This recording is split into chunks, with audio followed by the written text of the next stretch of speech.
It's my feel-good breakfast show. Welcome back. You're live with Expresso. It's been an unbelievably awesome and diverse show this morning, man. Love the culinary hotline. Love having Priscilla, queen of the desert cast here. And just watching you kind of strum these keys, dude, I'm thinking to myself, I hope my boy has some musicality, not like me, that he has the dexterity to play the keys, man. Well, hopefully so. But right now, let's check in with our parenting expert, Nikki Bush, who's here to give us some advice on how parents can help their children develop those fine control motor skills, like teaching them how to play the musical alphabet C, D, E, F, G, A, B, C. So in our parenting segment this morning on your Feel Good Breakfast Show, we're talking about the development of fine motor control with our parenting expert, Nikki Bush. We're continuing that discussion right now, Nikki. Very interesting. I love you gave us some great examples earlier on about what parents can do to really just help, improve the fine motor control. But I want to ask you this one. What's the difference between fine motor coordination and gross motor coordination? So with gross motor, it's the big muscles of the body. So it's the legs, the arms, the buttocks, the back, the neck, which is also the a head. focus point that parents should be looking at. Absolutely, because it underpins the quality of the fine motor movements in the fingers, the toes, and the eyes. So this is the anchor. The body is the anchor, and then we add on the finer control. Okay. And so we have to give children a lot of different ideas, a lot of different activities to actually exercise what we call this tripod or the pincer grip.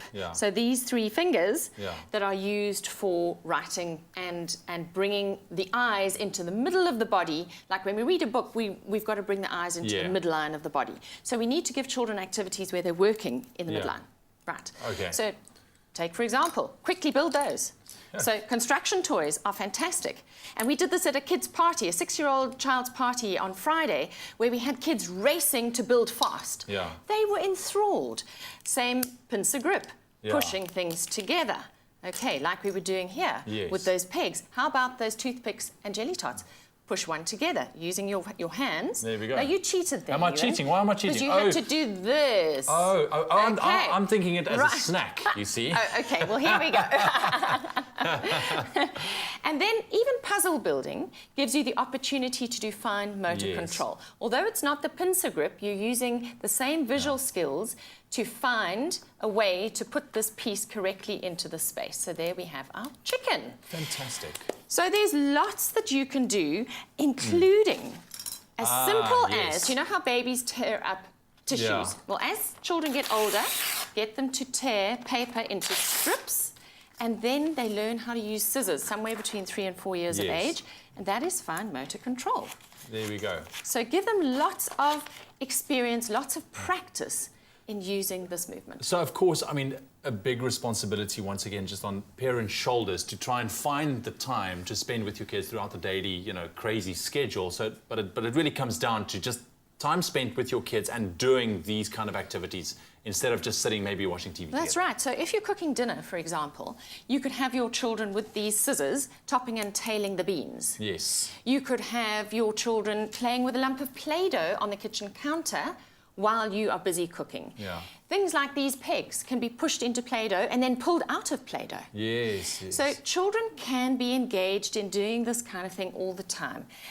Even just with these little sweeties, just collecting and gathering things into, and here we go, the same with the pegs. This is called squirreling, where we're gathering things into our hands without dropping things. And that is a skill in fine motor control. You wouldn't think that because it's so automatic for us, eh?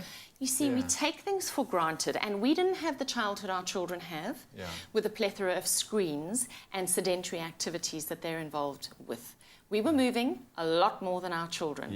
We need to make sure our children move more and that they get the opportunity to use those little muscles of the fingers and the hands with the eyes. Awesome. Nikki, thank you so much for joining us this morning. Once again, very, very valuable advice out there. And to all of you parents, it really comes down to just spending quality time with your children. Make time for it in your day and just make sure that you spend time with your children doing these kind of activities. It really is fun. It'll be doing you good as well. And Nikki, thank you for the sweets. Really appreciate it. Nice.